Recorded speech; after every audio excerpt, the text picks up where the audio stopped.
It should be considered a scientific study to observe how the entertainment-oriented voices of the internet, of which many plebs trust, have done a complete 180 on the Continental in its final 2 episodes. Man, it's almost as though these people are genuinely real-life NPCs.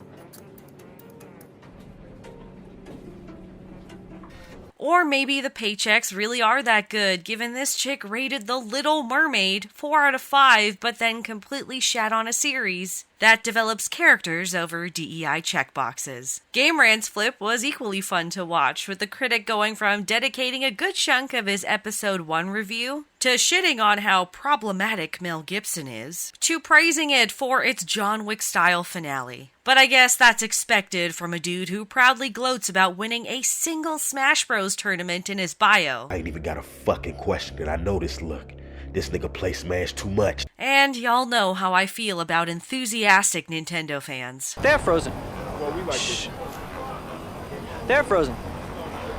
Fear not, dear viewer, for in contrast to these biased, pre-programmed dildos, I've returned to give you an unbiased and unpaid review of the Continental's final 2 episodes. And a friendly disclaimer that there will be spoilers galore ahead. Episode 2 of the Continental continues along the path of many of the themes and underlying influences I discussed in my episode 1 review: family and the degradation of morality in modern society. And both tie into what shapes a lot of the narrative and plot development in episode 2, the bonds that tie us together. The episode opens with a flashback to 1955, where a young Winston and Frankie, on Cormac's behest, torch a building that unknowingly is full of people. It creates a strong emotional response in Winston, where in contrast to his actions in episode 1, establishes a moral code for the character. And despite opening with a flashback, this episode focuses less on Winston and instead the ties that bond our secondary protagonist to a now deceased Frankie. Miles and Lou, despite Lou's hesitation to involve herself in Winston's revenge plot, stands by him because Frankie was such a huge staple in their lives. Miles has a really great intimate moment with Yen, who has become incredibly distraught over Frankie's death, wherein he describes that while overseas in Vietnam, he and Frankie had shared a deep moment on the battlefield, where amidst the chaos, they found a shared moment of peace in the abrupt ending of the war. They realized that no matter the side, there was no longer an enemy fueling this war. It ties into the larger narrative of how Cormac is the enemy of basically everyone in this world. We also have a flashback with Yen, where we learn she was previously married to a man that not only radicalized her, but guilted her for her inability to provide him with a son. One of 2 little dialogue bits that further reinforce my belief that Yen is John Wick's mom. In what we learned about Frankie in episode 1 and now Yen's origin, the pain of a harder lifestyle was what bonded them together quite strongly, as seen when Yen revisits their home. Sharon forms a bond with a young cellist and explains that despite all the red flags, he remains in Cormac's employment in hopes of bringing his father over from war-torn Nigeria. They have a pretty good conversation as well on the violence of the world of John Wick, where as opposed to the unchecked and terrifying violence of his homeland, this secret and controlled violence of the US is a comfort for him in contrast. It also provides a lot of context for Sharon's character, not only in this series, but in the movies, and why he's able to have the moral code he does while equally embracing a world of violence. In exploring the bonds that tie these characters together is more detail on the morality in this world. Jean, who I quite liked as the suave southern comedic relief, is introduced sipping wine with bread right before sniping a dude at a public children's birthday party. Lou's arc is completely dependent on defending her father's legacy at the dojo from Chen and his goons. She embraces violence, but refuses guns, which is kind of interesting, but in my opinion, less of a development device and more to add variety to the non-stop action that concludes the series. And we will definitely come back to this point. There were 2 standouts from this episode. The first being the proper introduction of the Bowery, a world we've seen plenty of in the John Wick films. The exploration of the physical Bowery is not much different to what we've already seen. However, it's Winston's interaction with Maisie, the queen pin, that's memorable. Up until now, the world of John Wick has made it very clear that everyone has a cash price. However, in recruiting the Bowery to take up arms, Maisie asks for love. I know, my immediate reaction was cringing, but the exploration, much like Sharon's conversation with the cellist, provides a lot of context for the Bowery. These are not men that thrive off power and money, but rather men that seek to be men again. In a way, it's incredibly reflective of what Winston is trying to do, where underneath a very understandable revenge plot is a boy that grew up from nothing and became a symbol as opposed to his own man. Save for his Assassin's Avengers squad.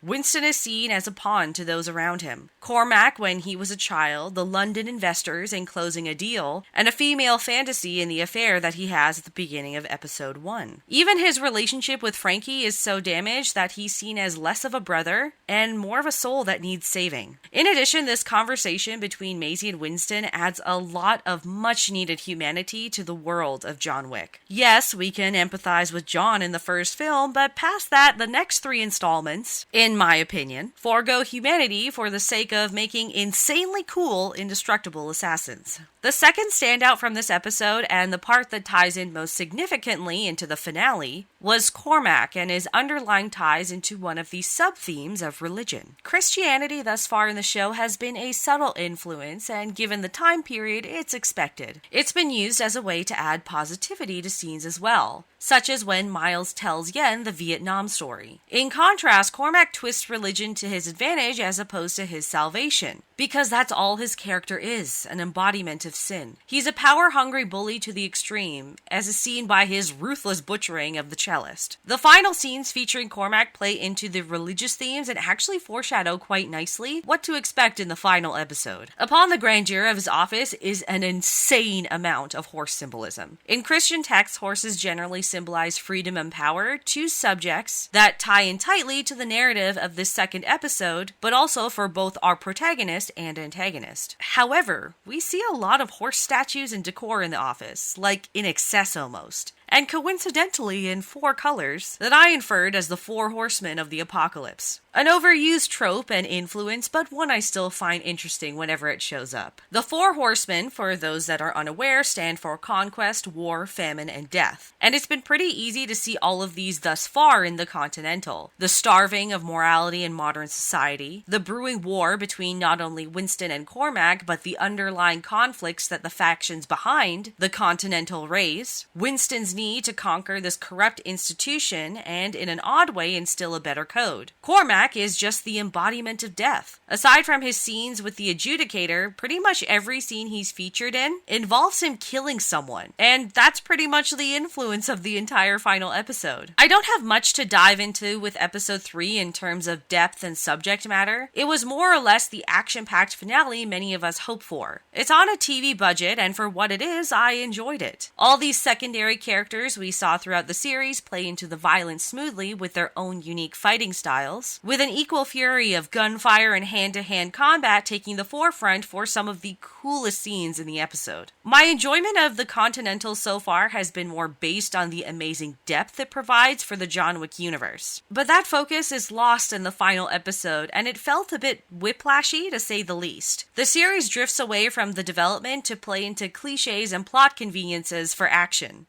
Say what? I know, it's wild given how highly I've been praising this series so far, right? But let me explain before you break out the pencils.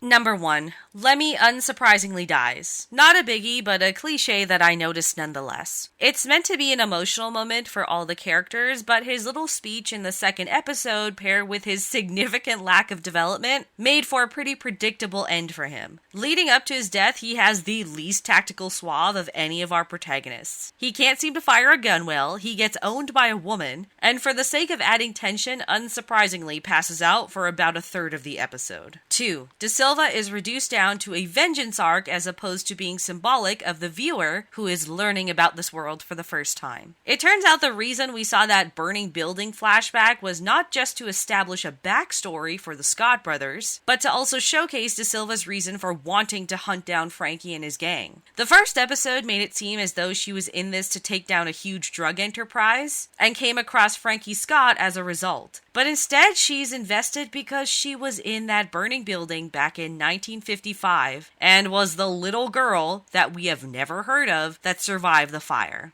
What the fuck? She abandons her post as the first female detective in her precinct to embark on this revenge plot that falls apart when Winston apologizes. You serious? I suppose that adds some moral nuance to her character, since her highlight thus far has been her affair with a married Mayhew. But it was corny and one of the very few eye-rolling moments of the series. She disappears for the majority of the episode after that, but then conveniently shows up in the secret underground escape route that even Winston had trouble locating, and conveniently saves Winston from getting pwned by Cormac. 3. The fight sequences exhibit a lot more convenience than conflict. I suppose the same can be said for all the action sequences in the films, but by comparison, the fight sequences here would fail or succeed solely based on how convenient it was for the character involved. The only one that felt on par was the rooftop fight between Gretel and Yen, and even then, they both happen to fall into this murky emerald pond and come out with a bomb and detonator that thankfully blows up Gretel. Hansel in turn is made into basically the Terminator and needs 2 people to take him down, of which he just happens to 100% hold his own against. Just as he has the upper hand, this happens.